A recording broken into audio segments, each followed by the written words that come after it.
Bonjour, Votre Majesté. Bonjour. Merci. Merci déjà de nous recevoir. Un de ces médias vous remercie, par ma voix, de nous recevoir dans votre palais. D'entrée de jeu, je souhaiterais, à défaut d'écorcher, de vous permettre de vous présenter, Majesté. Bon, merci. Je vous remercie de me donner cette occasion de me présenter. Je suis Sa Majesté Tanefo Jean-Marie, le gardien des traditions du groupement Bamendjinda.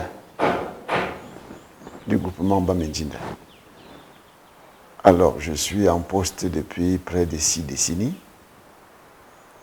et on nous appelle les auxiliaires d'administration. Voilà donc comment est-ce que je peux me présenter. Et si vous le voulez bien, je voudrais ajouter que je suis honorable Tanefo, député à l'Assemblée nationale du Cameroun. Majesté, comment peut-on localiser le groupement dont vous êtes le monarque? Oui, Bamendjinda est facile à localiser. Il est de part et d'autre contourné par la ville de Mbouda, qui a d'ailleurs pris une bonne partie de son territoire, le groupement Babete, le groupement Bamenkombo, le groupement Bagam, le groupement Bamesenge. Donc voilà à peu près comment on peut le localiser. Il est à l'entrée même de la ville de Mbouda, d'où appartenant au groupe linguistique Nda. Et c'est les Nda donc qui ont donné le nom à la ville de Mbouda, qui veut dire l'entrée de la communauté qui s'appelle Nda. Voilà à peu près la présentation du groupement Bamendjinda. Il est peuplé d'environ 35 000 habitants et couvre une superficie de près de 32 km². Donc 35 000 habitants, il y a 30 000 à l'intérieur et plus de 5 000 à l'extérieur. De part et d'autre dans le monde, on les trouve concentrés, Douala, Yaoundé, Bafoussam, Bamenda, voire même l'Europe, les États-Unis et autres. Et tout récemment, la Chine, qui est très sollicitée, le Canada et la Chine, et qui sont des pays très sollicités actuellement par notre jeunesse, qui y trouve facilement du travail, qui s'insère facilement. Donc, voilà à peu près présenté Bamendjinda en tant que l'un des 16 groupements du département des Bamboutos. Voilà. Comment est né le groupement Bamendjinda? Bamendjinda, comme les autres groupements du pays Bamileke, est un groupe qui est venu de l'Égypte, comme on l'a souvent dit, et c'est vérifié, de par nos traditions qui se rapprochent de plus en plus de l'Égypte et des Juifs. Donc c'est une longue marche que les Bamileke utilisent pour enfin arriver dans la plaine Tika. Et de la plaine Tika, ils arrivent en pays Bamoun actuel et traversent donc le Noun pour se retrouver à la rive gauche du Noun. Il faut dire que quittant l'Égypte, ils étaient conduits par l'étoile. C'est jusque dans le pays Tika, dans la plaine Tika, que l'étoile a disparu. Et ils ont utilisé la migale pour s'orienter et connaître les terres qui leur ont été réservées par le destin. Historique. Voilà. Depuis quelle année êtes-vous à la tête de ce groupement. Et est-ce que vous pouviez nous situer avec un aperçu sur des dates l'avènement de ce groupement dont vous êtes le monarque? Oui, je suis le 15e de la dynastie. Je suis le 15e de la dynastie et je suis en poste depuis mai 1965. Je suis arrivé à 10 ans. Puis après, j'ai été élevé à Balin. J'ai mis 10 ans à Balin. Et ce n'est qu'après 10 ans que je prends le commandement à Bamendjinda le 21 septembre 1975. Donc Bamendjinda est l'un des 6 groupements du sous-groupe Nda, qui compte 6 villages, à savoir Bameso, Babete, Bafunda, Bamenjo, Bamenkumbo et Bamendjinda. Donc, voilà donc à peu près les dates que j'ai toujours retenues, qui ont marqué l'existence de ce pouvoir que j'occupe et qui continue par la grâce de Dieu. Voilà. Nous allons changer de rubrique. Nous allons entamer la rubrique dédiée à l'économie de votre terroir. Oui. Quelles sont les activités dominantes dans le groupement Bamendjinda? Oui, dans le groupement Bamendjinda, les activités dominantes sont presque ceux qu'on trouve partout dans le département de Bamboutos. Le petit agriculture, le petit commerce, le petit élevage et l'art. Bamendjinda a quelques artistes qui font de la vannerie, de la sculpture et même la forge aussi. Et il est vrai que ces métiers tendent à disparaître parce que les jeunes ne s'intéressent plus et tous ceux qui exercent ce métier sont presque des adultes dont la jeunesse ne s'intéresse pas à cela. Bon, ben, on sait qu'il y a une usine de fabrication des carreaux dans le quartier Bansupa et qui appartient à l'honorable Ndifo Romon, qui est le chef même de ce quartier. Voilà. Donc, sur le plan économique en tant que tel, nous avons beaucoup d'éleveurs aussi. Beaucoup d'éleveurs, nous pouvons compter à Bamendjinda plus de 300 000 pondeuses. Donc, ils se sont investis, comme il n'y a pas assez de terre, ils se sont investis dans l'élevage de la volaille, que ce soit la ponte ou les poulets de chair. Voilà. Et nous regrettons aussi le fait que la grande partie des jeunes sont en chômage. L'occasion pour moi d'encourager les élites économiques de créer les emplois à travers la production et la transformation.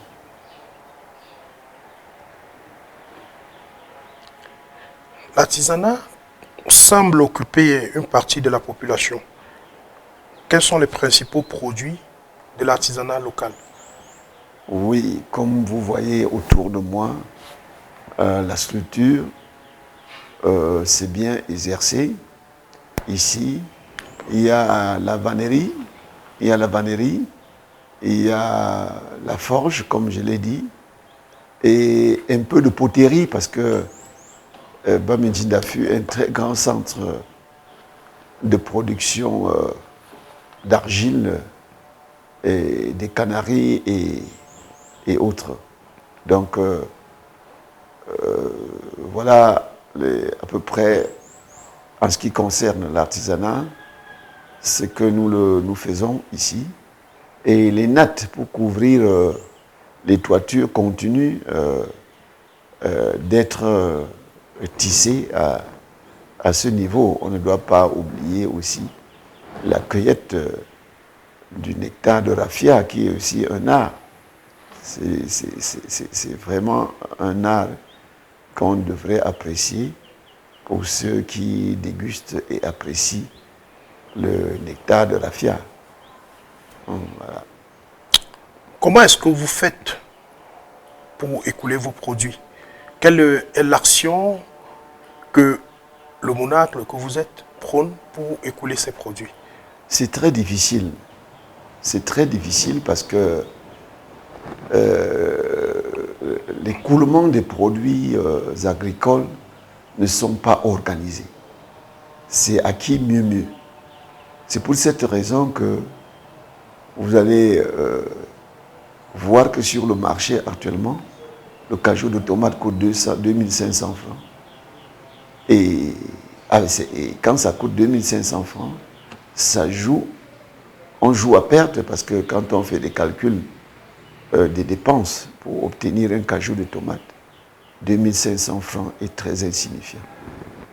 Donc, on aurait souhaité qu'il y ait une grande chambre froide pour qu'au cas où la tomate dégringole, qu'on le conserve au moins pendant 1 à 2 semaines. Ou une petite industrie de transformation pour le concentrer, pour obtenir le concentré de tomate. Et sur le marché maintenant, le seau du maïs coûte entre 1500 et 2000 francs. Alors que le litre d'huile de nos jours est à 1000 francs. Ça veut dire que pour avoir un litre d'huile, il faut vendre presque un seau de maïs pour l'avoir. Donc, et les femmes sont obligées de vendre ainsi parce qu'ils ne sont pas organisés. Alors, s'ils étaient organisés en coopérative, c'est la coopérative qui devrait fixer les prix de vente des denrées alimentaires. Mais comme ils ne sont pas organisés, vraiment, ça rend la vie très très difficile. Ça rend la vie très très difficile. Parce que de nos jours, pour nourrir les enfants et se nourrir, c'est pas facile. Ce n'est vraiment pas facile.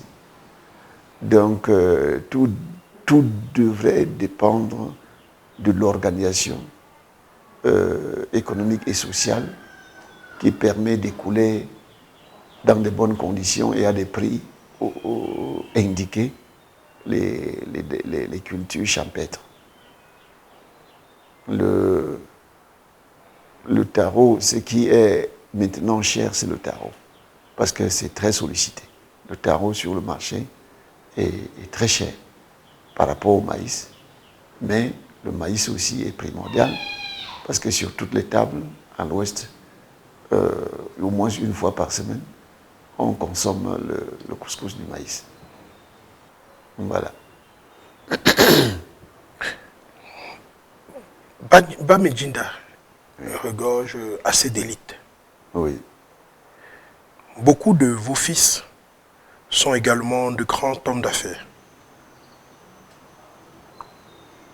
Que faites-vous pour les encourager à investir aussi au village? Bon, vous savez que quand on parle d'hommes d'affaires, on parle de rigueur. Et la plupart de nos hommes d'affaires ont de la peine, ont vraiment de la peine à investir sur le plan économique dans leur groupement d'origine. Bon, d'abord, parce que l'industrie, ce n'est pas à la portée de tout le monde. Avec l'industrie, il faut du sacrifice. Il faut vraiment du sacrifice, il faut du temps, il faut du sacrifice, il faut les moyens et autres. Bon, mais le souhait aurait été que ces hommes d'affaires, ces opérateurs économiques puissent se mettre ensemble pour faire quelque chose Si nos parents qui n'ont pas été à l'école ont eu l'idée de mettre sur pied l'UKO avec ces démembrements que sont les coopératives qui ont fait leur temps, parce que nous sommes allés à l'école grâce à l'argent du café. Donc, une fois allés à l'école, les hommes d'affaires devraient comprendre que seul on va vite, mais ensemble on va plus loin. Comme on le dit, ils doivent penser à leur département. Vu le dynamisme des populations,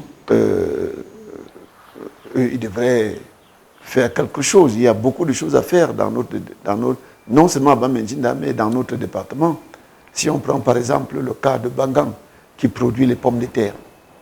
Bon, mettre sur pied une usine de chips de pommes de terre serait la bienvenue. Quand on voit qu'à Bamako, on produit les bananes plantains en quantité, quand on voit que dans la zone de Galim, on produit les tomates et autres en quantité, vous voyez, quand on voit qu'on produit le maïs aussi en quantité, il y a lieu, sans toutefois oublier les avocats. Les avocatiers sont plantés de part et d'autre au niveau du département de Bamboutos. Mais nous regrettons seulement le fait que l'usine d'une d'avocats, qui a été initiée par l'État, depuis ne voit pas encore le jour. L'occasion pour moi de lancer un cri envers les pouvoirs publics, de donner l'occasion à cette usine de Bafunda de voir le jour et de jouer le rôle qu'on attend d'elle. Et je dois aussi en profiter pour saluer monsieur Kitio, qui est cadre à l'ONU Habitat, qui a initié un projet aussi d'une d'avocats, qui va certainement voir le jour d'ici peu. L'usine sera à Galim. Donc ce serait un pas en avant.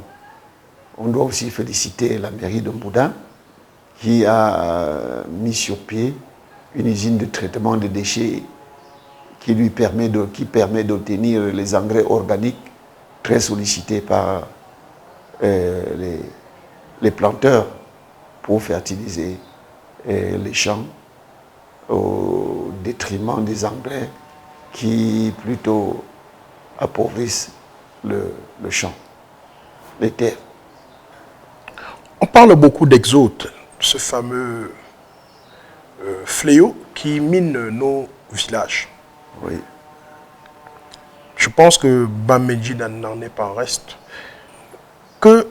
Qui déserte les villages pour des villes, comment ce phénomène est vécu à Bamendjinda? Et bon. Votre appréciation plus large dans les Baboutos? Oui, c'est un phénomène normal. Normal pour un peuple qui est dynamique. Quand un peuple est dynamique et ne trouve pas l'occasion de s'épanouir sur place, ils vont chercher ailleurs. Déjà qu'à l'ouest, le problème des terres se pose avec acuité. On trouve souvent 600 à 700 habitants au kilomètre carré. Donc, dans un premier temps, les gens qui peuvent aller à la recherche du travail, parce que sans travail, la vie est difficile à vivre. Ils vont à la recherche du travail, ça c'est la première des choses. Et ils vont dans des métropoles et agglomérations qui sont peuplées et ont besoin de la main-d'œuvre. Et pour l'immigration, c'est que parfois, même à Douala, ils ne s'en sortent pas. Et ils sont obligés de quitter Douala soit pour l'Europe, soit pour les États-Unis, soit pour l'Asie. Donc la situation économique de notre pays leur prête des intentions de s'évader, d'aller chercher le bien-être ailleurs. Donc certaines s'en sortent très bien Ceux qui partent étant nantis des bagages intellectuels, ils s'en sortent très bien. Ceux qui vont être les manœuvres, eux aussi, ils s'en sortent très bien. Donc, et tout cela parce que, à l'intérieur, nous n'avons pas pu contenir cette jeunesse qui, en principe, est le Cameroun de demain. Je crois qu'il est temps de penser, de ne plus donner du poisson à manger, mais d'apprendre à nos jeunes à pêcher. Il est vraiment grand temps. C'est un danger quand une jeunesse n'a pas d'emploi. C'est vraiment un danger pour les parents, pour le groupement et même pour la République. Quels sont les traits culturels qui font la particularité de votre groupement? Disons que le principe en pays bamileke, c'est le même. C'est le même. C'est-à-dire une chefferie, une tradition.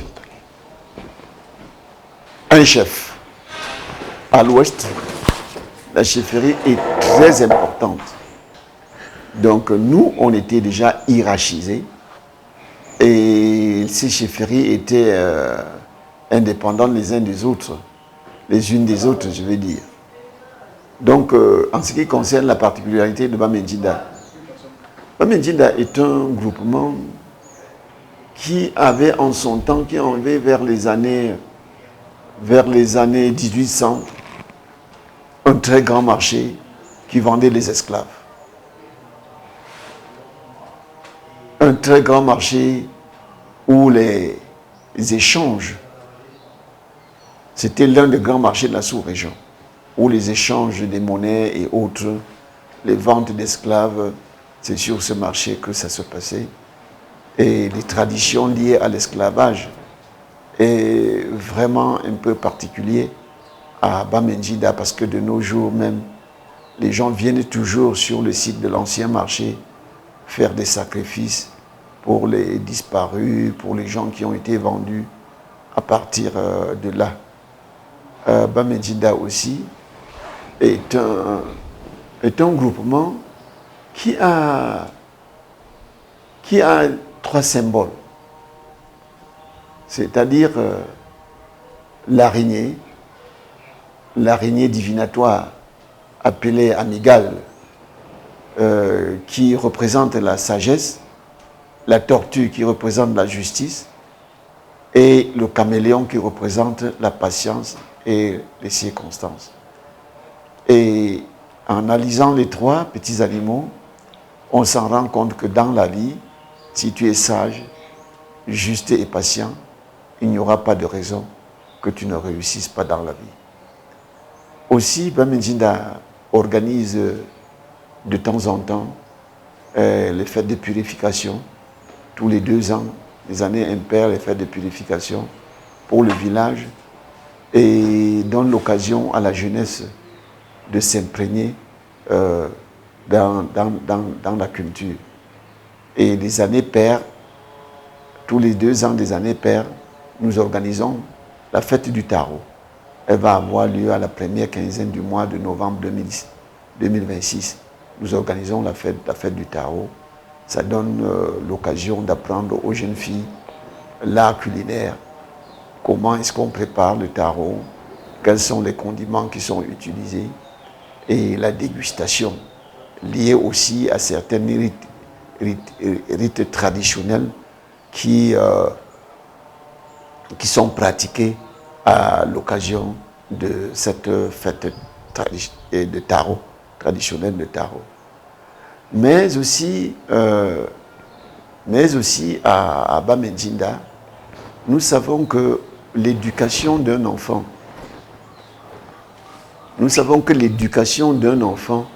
dépend de la maman.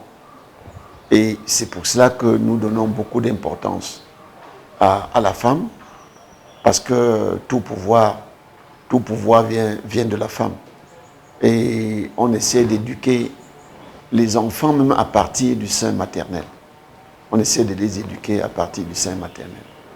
Donc, et à la naissance aussi, on doit inculquer à l'enfant ce qu'on appelle le dynamisme bamileke, qui consiste maintenant à choisir un brave homme dans le quartier qui vient le matin du 8e jour avant la circonscription,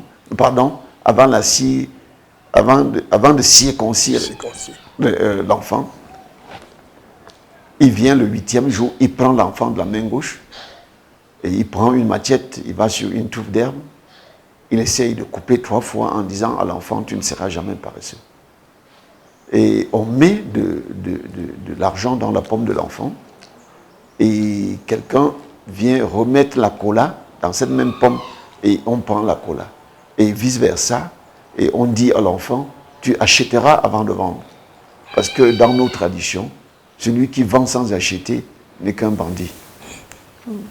Voilà. Et qu'est-ce qu'on fait? On fait un grand bruit où on tire un coup de fusil. Quand l'enfant commence à pleurer, on lui dit, tu ne fuiras jamais devant l'ennemi. Et on va à côté d'un bananier avec la lance, on lance et ça atteint le bananier et on lui dit, tu ne louperas jamais ta cible. Alors, on le lance en haut 3 fois, on le récupère et on lui dit, tu ne tomberas jamais du haut d'un arbre. Maintenant, on souffle ses oreilles et on lui dit, tu ne diras jamais ce que tu n'as pas compris. Avant de dire, il faut d'abord comprendre. Voilà. Et puis maintenant, on le met dans l'eau. Dans cette eau, on a mis des jujubes, on a mis du sel. On a mis du sel et autres. Une fois dans l'eau, maintenant, on coupe l'herbe que nous appelons le ngongo. On trempe dans l'eau, on lui met dans la bouche et on dit, tu t'épanouiras comme cette herbe qui ne meurt jamais, qui est toujours là, même en saison de sèche comme en saison de pluie. Maintenant, on remet l'enfant à ce moment et on sait déjà que l'enfant il a déjà l'éducation appropriée. De telle sorte que si, déjà, vers les 15 ans, l'enfant ne sait ni acheter ni vendre, cela constitue déjà un début d'échec. Parce qu'on grandit avec ça, avec cette initiation. Et c'est dans le sang. Et chaque enfant qui a eu cette initiation doit connaître, vendre déjà même que quand il a 7-8 ans, il doit déjà faire le pot manzon. Et dans le pot manzon, eux, ils cotisent déjà les 500 francs pour se préparer à aller au manzon vers les 25 ans et pour devenir le tamanzon vers les 70 ans. Voilà. Quelles sont les règles coutumières qui vous semblent essentielles pour le maintien de l'équilibre social? D'abord le travail. D'abord le travail. Quand on est désœuvré, on devient un danger pour soi-même, pour le village et pour la nation. Ça, c'est le primordial. Maintenant, au niveau du village, donner la place qu'il faut à la femme. Parce que de nos jours, on parle de la langue maternelle. On dit langue maternelle parce que c'est la maman qui véhicule. C'est la maman qui apprend à l'enfant. Donc, si une femme n'est pas préparée, ça veut dire que l'enfant qui doit être l'héritier de demain n'aura pas une bonne éducation. Conséquence, tout ce que vous allez laisser, il va dilapider. Mais ces enfants doivent comprendre que on ne vend pas ce qu'on n'a pas acheté. Quand on t'a laissé un héritage, entretiens et laisse aussi aux autres. Ceux qui vendent les terres, ça ne leur servent à rien. L'argent de terre n'a jamais servi à quelque chose. Si vous voyez pas, si vous regardez tous les successeurs qui ont vendu les terres, ça ne leur a profité à rien. Ça ne donne rien. Pourquoi? Parce que tu as vendu ce que tu n'as pas acheté. Et la tradition l'interdit. Au contraire, quand tu vends les terres, même si tu avais un peu d'argent, l'argent de ces terres va faire disparaître tout ce que tu avais dans les poches. L'occasion pour moi d'attirer l'attention à tous nos jeunes qui succèdent à leur père et se mettent à tout dilapider. Ça, c'est le sang de leurs parents qu'ils vendent. Parce que les parents ont saigné pour avoir ces biens. Ils ont saigné pour avoir ces biens. Et après eux, on devrait entretenir et laisser à la génération future comme tu as reçu. Ça, c'est quelque chose que nos jeunes d'aujourd'hui ne comprennent pas. Nous sommes à proximité de la ville. Tous ceux qui ont vendu les terrains, ça ne leur a servi à rien. Je dis bien à rien. Même pas un exemple. Ça ne leur a servi à rien. Vraiment à rien. Donc, et aussi, nos frères qui succèdent, nos jeunes enfants aujourd'hui qui succèdent dans des foyers polygamiques où on avait 50, on avait 20 enfants et ignorent totalement leurs frères et se retrouvent devant les tribunaux. C'est les magistrats qui les aident à détruire ce patrimoine. C'est les huissiers, c'est les notaires, c'est les marabouts, c'est les prêtres qu'il faut consulter, c'est les devins par-ci, par-là. Alors qu'il y a des familles où il y a à manger pour tout le monde. Mais l'égoïsme leur donne l'occasion de ne pas s'entendre et de croire que le monde s'arrête à leur nombril. On devrait comprendre cela pour pérenniser les acquis du dynamisme. Alors quand vous prenez une bouteille de vin, vous voyez de père en fils depuis 1700. Est-ce que nous pouvons voir ça? Même 10 ans, même 20 ans après. L'occasion pour moi ici de féliciter la famille Kaji qui tient bon. De féliciter la famille Kaji qui tient bon. L'héritage de leur papa. Et ils doivent continuer. Ils doivent faire, leur initiative doit faire tache d'huile auprès des autres orphelins à qui on laisse un patrimoine. Majesté, comment est hiérarchisée la société au sein du groupement Bamejinda? Elle est bien hiérarchisée. La chefferie est une institution. Bien que cette institution ait ses petites défaillances. Mais dès le départ, la chefferie est organisée de telle sorte que au sommet, il y a le CUIFO. Le CUIFO est considéré comme la cour constitutionnelle. La décision du CUIFO est sans appel. Il n'y a plus de recours. Sauf s'il faut faire la guerre. Il n'y a plus de recours. Et après le CUIFO, il y a le FO, qui est le chef. Donc, on peut faire fléchir la position du chef sur certaines choses, mais le CUIFO, non. Le CUIFO, non. Après les chefs, il y a les 9 notables, il y a les 7 notables, il y a les notables princes, il y a les reines, il y a la cour criminelle. Et tout y est, tout ce qu'un gouvernement peut avoir se retrouve dans la chefferie traditionnelle. Et vous devriez même comprendre que même le gouvernement a pris, a copié certaines lois et certains agissements sur nos traditions. Il y en a beaucoup. Par exemple, en termes militaires, on te dit qu'un animal vu on dit qu'un soldat vu est un soldat mort. Mais ça a été copié à partir de la chasse, où on disait qu'un chasseur vu par un animal féroce était un chasseur mort. Vous voyez, il y en a beaucoup. Il y en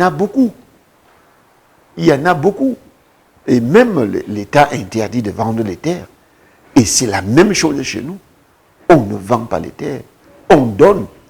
Même si en contrepartie, on reçoit des petits cadeaux, ça ne s'appelle pas vente. Ça ne s'appelle pas vente. Et un terrain est un peu considéré comme une femme à qui on doit verser la dot. Donc, il faut comprendre que dans nos traditions, il y a beaucoup d'interdits et ces interdits ont force de loi. Par exemple, sur le plan sanitaire, il était interdit de faire les selles dans l'eau. Il est interdit de voir la nudité de sa maman ou de ses parents. Il est interdit de proliférer des injures à l'endroit d'un né. Le droit d'aînesse était vraiment très respecté chez nous, puisque nos traditions sont basées sur la justice, le respect de la parole donnée, la politesse, l'honneur et la solidarité. La politesse est considérée comme le levier principal de la tradition, la politesse. Vous voyez, quand un chef n'a que 10 ans, même les papas de 70 ans viennent lui faire allégeance. C'est la politesse envers la tradition. Donc, nous sommes là pour essayer d'amener les uns et les autres à comprendre que on ne doit pas tout perdre. À comprendre que nous avons envoyé nos enfants à l'école pour apprendre la science et la technologie, mais pas pour revenir détruire le positif qu'est notre tradition. Si vous voyez les Juifs se battre ou les Arabes se battent tous les jours, c'est pour conserver les acquis de leur tradition. Alors, quand nous allons perdre toute cette tradition, ce qui va s'installer après, c'est la violence. Parce que les enfants aujourd'hui ne vont se référer qu'au WhatsApp, à la télévision, à la radio. Et la télévision a ses inconvénients et ses avantages. Et pour la plupart, les enfants ne visionnent pas pour s'instruire, mais pour copier le mal, copier le mal qui va leur permettre de mal se comporter. Vous voyez? Majesté, Oui. comment devient-on notable? Il y a 3 ou 4 façons de devenir notable. À l'époque, on se démarquait au champ de guerre. Comme la conquête des territoires était la préoccupation des rois. On pouvait se démarquer au champ de guerre et attirer la convoitise des notables et des rois. Là, on pouvait décider de faire de toi notable. À l'époque aussi, réussir à abattre un animal féroce était considéré comme un acte de bravoure. Quand on réussissait à abattre la panthère ou le lion, normalement, on devrait avoir accès à la notabilité. Non seulement à la notabilité, mais tu avais droit aussi à des femmes et à des lopins de terre. Le 3e cas, on peut servir le roi pendant une période de 9 ans. Et quand on t'affranchit, quand tu es affranchi, on te donne un titre de notabilité. Et non seulement un titre de notabilité, mais aussi un rôle principal à jouer au palais et dans le groupement. Voilà le troisième cas. Le quatrième cas, c'est qu'on pouvait être déçu quelque part en tant que roi et être accueilli en exil dans un autre groupement et garder son rang de notabilité ou de sous-chef.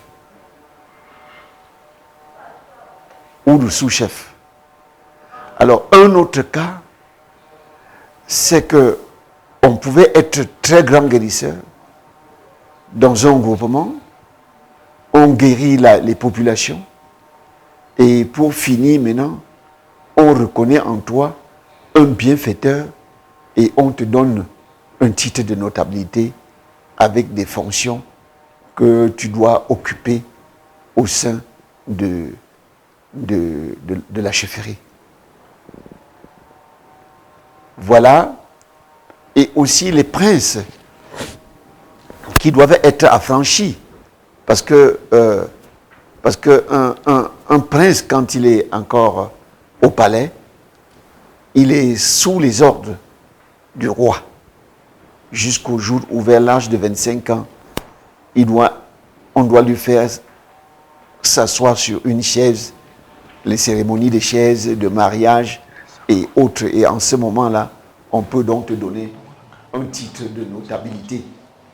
Donc, voilà les... Et de nos jours, il n'y a plus de guerre, il n'y a plus de la chasse, mais on trouve des hommes d'affaires qui arrivent dans des groupements, construisent des ponts, construisent des écoles, ouvrent les routes, ou bitument même certaines routes, et pour reconnaître cet acte de bravoure, on lui donne un titre, un grand titre de notabilité. Donc, voilà. Et à l'époque même, vers les années 65, où le bac, où le doctorat, où le bac était rare, hein, après cela, on pouvait reconnaître en toi quelqu'un qui a franchi toutes les étapes et qui a honoré le village. Mais de nos jours, même les doctorats ne représentent plus grand-chose. Le doctorat, il est vrai que c'est un acte de bravoure aussi, mais ça n'a plus les mêmes valeurs que vers les années 60-65. Voilà donc comment on devient notable. Peut-on perdre son titre de notabilité? Si oui, dans quelles conditions? Vous dites? Peut-on perdre son titre de notabilité? Si oui, dans quelles conditions? On peut te mettre en quarantaine, mais une fois donné, c'est donné.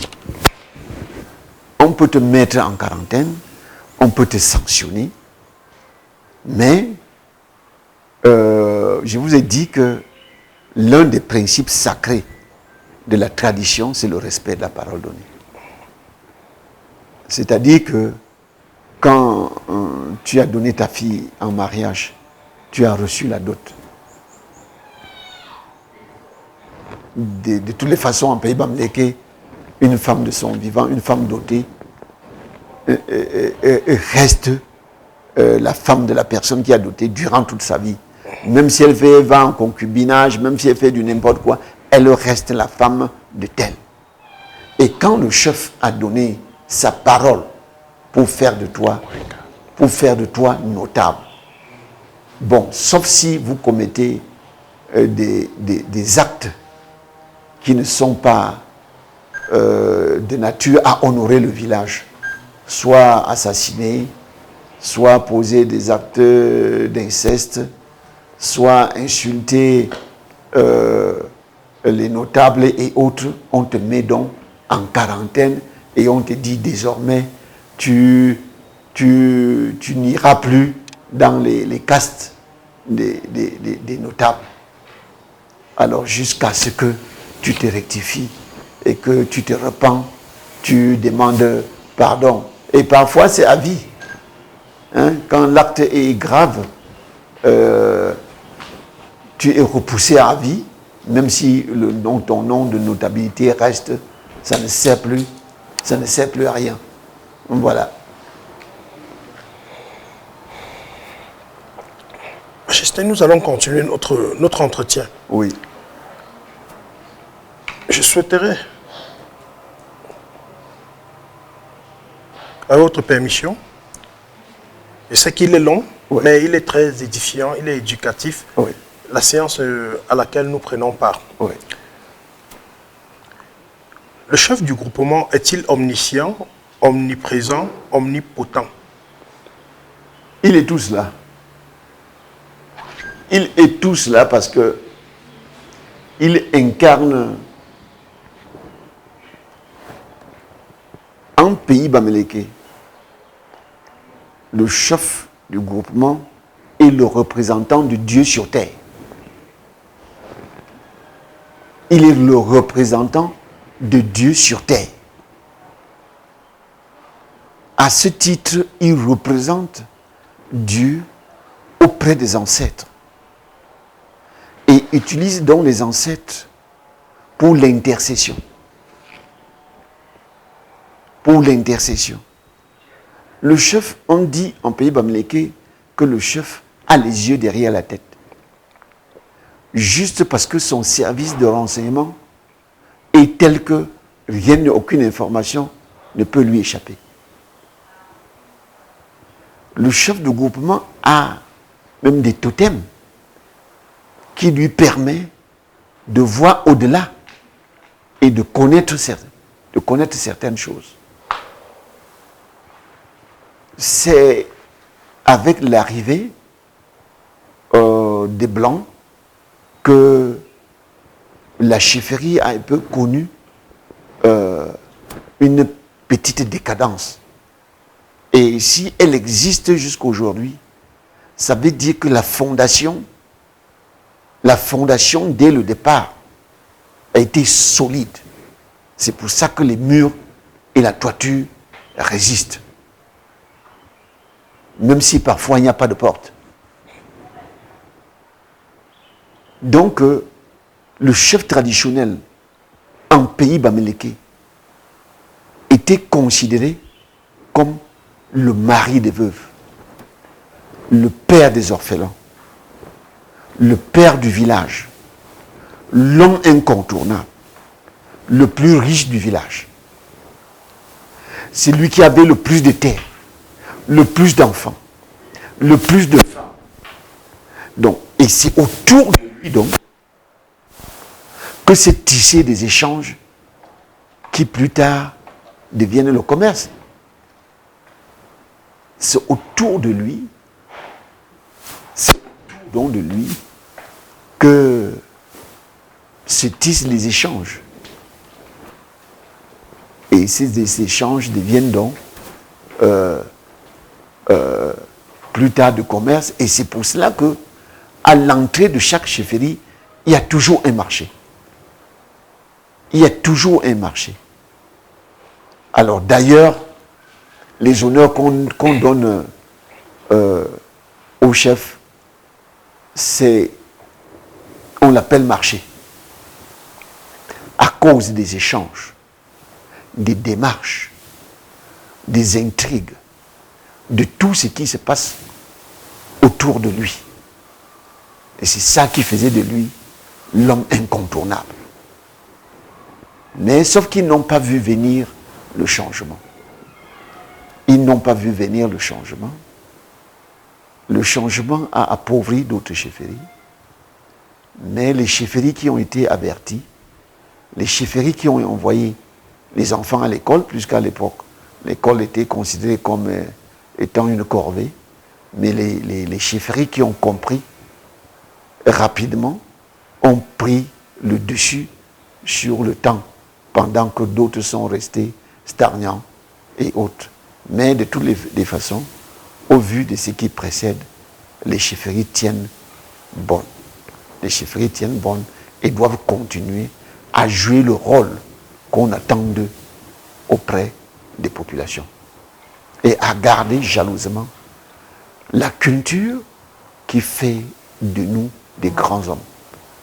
Cette culture qui fait de nous des grands commerçants, des grands hommes d'affaires, des grands bâtisseurs. Majesté, Oui. il y a une question qui divise et qui se... En fait, dans tous les chaumières, ça se dit. Quelle est votre position face à la politique et la tradition? Est-ce que les chefs n'ont pas perdu leur pouvoir ou leur autorité à cause de la politique? Oui, c'est très sensible ce que vous dites là. C'est très très sensible. Sensible parce que le chef traditionnel qui est considéré comme auxiliaire d'administration est sous l'autorité des autorités administratives. Le chef traditionnel a des élites qui font de la politique. Le chef traditionnel a des élites qui font les affaires. Et ils doivent protéger leurs affaires à partir de la politique. Et ce qui fait que parfois, ils entraînent les chefs traditionnels dans la politique et à prendre parti. Normalement, le chef traditionnel qui est le père même du village, ne devrait pas avoir parti pris. Parce que le chef traditionnel, il est le chef des fous, il est le chef des pauvres, il est le chef des hommes d'affaires, il est le chef des commerçants, il est le chef des femmes, il est le chef de tout le monde. Et pour toutes ces raisons, en principe, le chef traditionnel ne devrait pas s'impliquer dans la politique. Mais je dois aussi souligner que le chef traditionnel incarne la personne physique et la personne morale. La personne morale, physique du chef peut avoir un penchant politique. Peut-être dans le sens de vouloir aider sa population à se développer. Dans le sens de donner une contribution au développement de son pays. Donc voilà, dans les deux cas, ce que je peux apporter comme élément de réponse à votre préoccupation. Donc, j'ai vu la personne morale du chef et j'ai vu la personne physique. Même si les deux représentent une même personne, il y a quand même une différence entre une personne morale et une personne physique. Merci. Merci, Majesté. Je pense que votre position est assez claire. Voilà. Nous allons entrer dans la rubrique culture et tourisme. Oui. D'emblée, je vais vous poser la question Oui. la plus importante. Quelles sont les attractions annuelles que vous pouvez conseiller à quelqu'un qui veut vivre des événements culturels dans votre groupement? Oui, déjà en décembre 2026, il y a la grande fête de Taro. Il y a la grande fête de Taro, non seulement la grande fête de Taro, mais il y a aussi les funérailles des grands notables qui attirent pas mal de visiteurs à cause des rituels qui sont pratiqués au cours de ces funérailles. Et aussi, il y a beaucoup de sites touristiques aussi. Il y a aussi beaucoup de sites touristiques à Bamendjinda, comme le site de Nefungo, où on allait là-bas laver, si on peut le dire ici, laver les esclaves qui devaient être déportés au-delà de l'Afrique. Donc, non seulement Bamendjinda, mais vous savez que le tourisme est collectif. collectif parce qu'on ne peut vraiment, le tourisme ne saurait visiter seulement Bamendjinda sans visiter aussi le département ou les villages environnants. Donc il y a beaucoup de sites touristiques dans Bamendjinda et dans le département. Nous voyons la chute, les chutes jumelles de Mepingwa à Bangang. Nous voyons le centre Acres de Bangang. Nous voyons les plantations de thé exactement à Bangang. Nous voyons à Bacham l'hôpital des fous, l'hôpital de fous du feu Dieu d'Apollo. Nous voyons à Bafunda, le lac de Bafunda, le lac de Bamenjo, le site où le nationaliste Ndélène Jérémie avait élu domicile pour faire de cela son quartier général. Donc c'est des endroits aussi qui sont très visités. Nous voyons le village des pêcheurs de Bamendjing. Nous voyons la plus grosse pierre du département de Bamoutos qui se trouve à Bamenyam, où on appelle le Ngoma Fopena. Nous voyons à Babadjou, le centre artisanal de Babadjou et le mont Bamoutos aussi. Nous voyons chaque village, chaque groupement a au moins quelque chose à visiter. Et le souhait aurait été qu'on sorte une carte touristique du département des Bamoutos pour permettre aux touristes de s'imprégner et de visiter. Vous savez que le tourisme fait partie des devises qui alimentent les finances d'un pays. Vous allez voir que la France et le Paris est l'une des villes les plus visitées dans le monde et ça rapporte des milliards à la France. Donc, il y a aussi le sultanat Bamoun qui est très sollicité.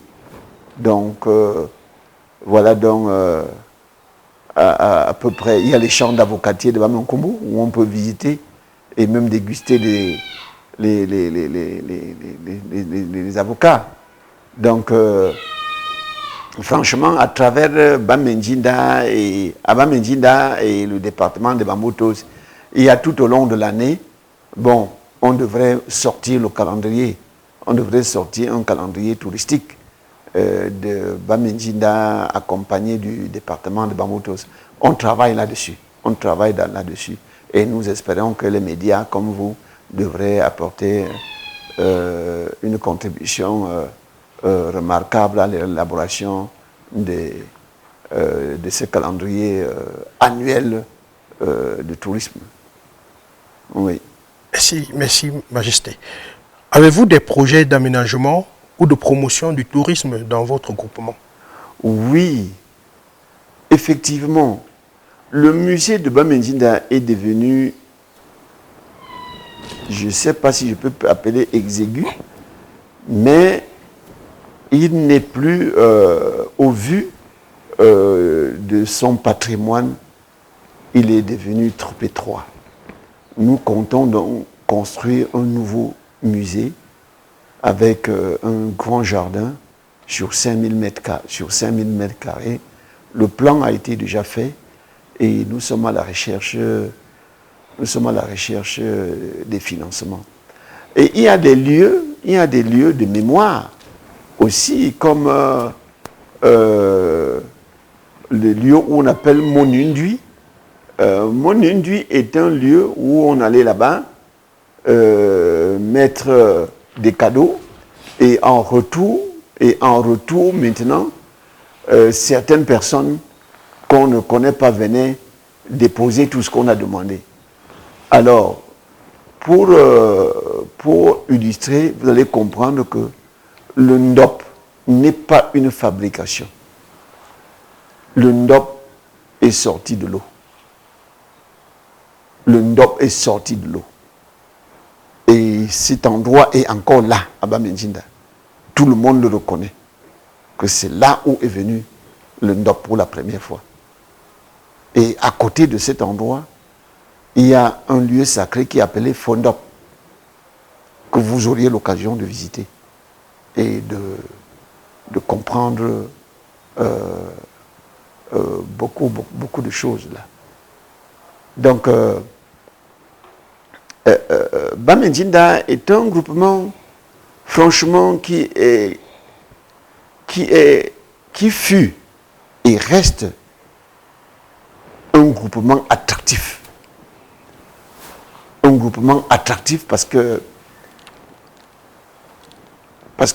le premier poste de léproserie était à Bamendjinda. Dans tout le département de Mambutos, le premier poste de léproserie était à Bamendjinda. Et Bamendjinda aussi est un village où on trouve beaucoup de devins. On trouve beaucoup de devins, on trouve aussi les voyantes. Hein, les voyantes qui peuvent te prédire des événements avec précision. Vraiment avec précision. Dans un premier temps, on ne croit pas. Mais c'est quand ça arrive. Et le plus souvent, c'est les personnes qui se comportent comme si eux, ils n'avaient pas tous les sens. Mais, quand eux, ils parlent, ça se réalise. Quand ils parlent, ça se réalise. Voilà. Nous allons entamer une rubrique, la toute dernière, Oui. Celle qui est d'ailleurs d'actualité. Oui. Le président de la République, son Excellence Paul Biya, Oui. le prône Oui. à chaque circonstance. Oui. Et une fois que j'ai cité le président de la République en référence, Oui. vous convenez avec moi que c'est tout le monde à son niveau qui doit participer à ce que cela se vive. Le vivre ensemble. Y a-t-il des ressortissants des autres régions du Cameroun dans le groupement Bamendjinda? Est-ce que le Cameroun a un problème de vivre ensemble? En principe, le vivre ensemble, c'est un slogan politique. Mais les Camerounais n'ont pas de problème. Les Camerounais n'ont pas de problème. La preuve est que dans Bamendjinda, je peux compter 12 filles du Sud qui ont épousé les fils Bamendjinda. À Bamendjinda, les Bororo ont élu domicile depuis belle lurette. On vit ensemble sans embâge. À Bamendjinda, on trouve des anglophones qui sont venus s'installer avec la crise du Nozo et à qui on a même donné des terres pour cultiver. Sauf qu'il y a certains qui croient qu'ils sont devenus des propriétaires jusqu'à porter plainte, alors qu'on leur a gracieusement donné pour l'instant thé. Donc le vivre ensemble ne souffre de rien. Nous avons des amis chefs dans le sud, comme les majestés Efa, comme les majestés Mvondo et autres, les Otu et autres. Nous sommes toujours ensemble dans les séminaires, dans les manifestations. Quand il y a manifestation à l'ouest, on les invite. Quand il y a des manifestations au sud, nous sommes aussi invités. Et c'est ça qui se passe. Mais comme il y a toujours des brebis galeux, il y a d'autres personnes qui, pour se positionner en politique, créent le désordre pour laisser croire que le vivre ensemble n'est pas une réalité au Cameroun. C'est bien beau, le président le renforce de plus en plus et de mieux en mieux, mais le vivre ensemble est déjà là. Alors, il y a j'ai un homme d'affaires ici, à Bamendjinda, qui s'est associé à un Bassa pour créer une très grande usine à Douala. Une très grande usine à Douala.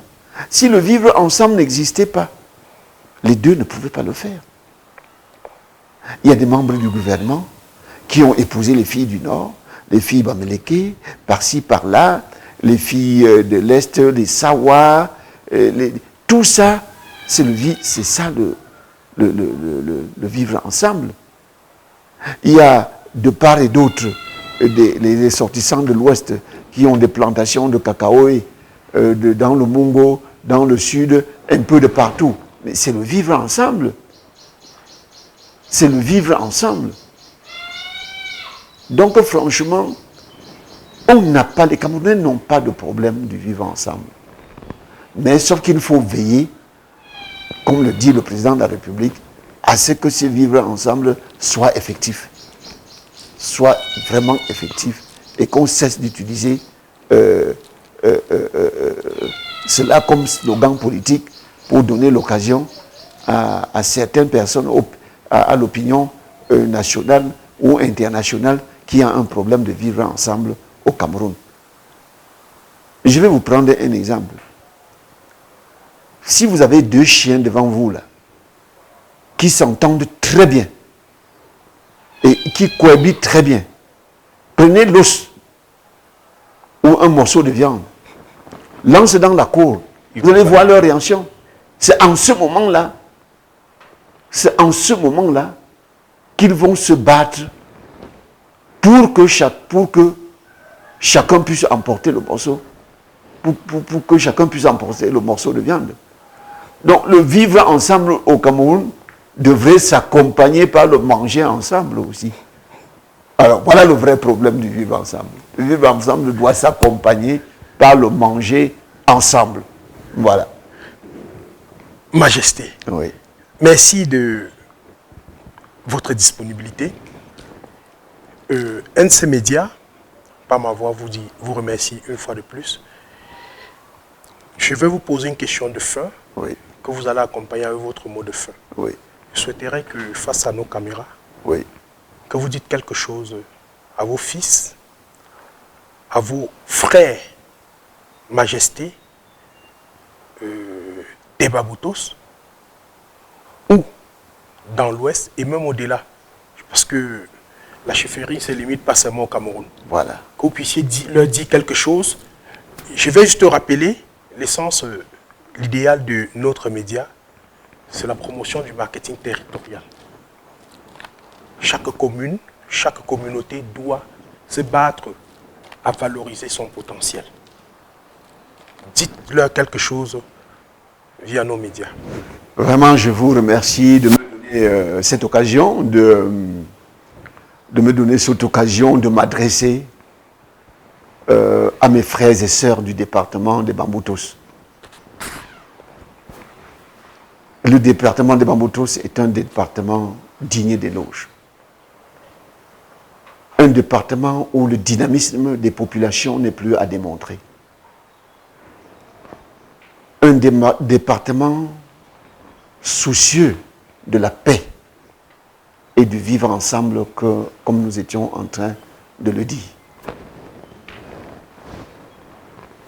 Je voudrais tout simplement leur dire que il est temps pour nous de concrétiser les acquis en créant des emplois au niveau du département. Notre jeunesse est à la merci des fléaux qui minent la société. Parce qu'ils n'ont pas d'emploi. Et comme je l'ai dit, quand une jeunesse n'a pas d'emploi, elle devient d'abord dangereuse pour elle-même, pour les parents, pour le département et pour la nation. J'encourage nos hommes d'affaires en les excitant à penser à leur département comme ils l'ont toujours fait en construisant un peu de partout des belles maisons, en construisant des chefferies.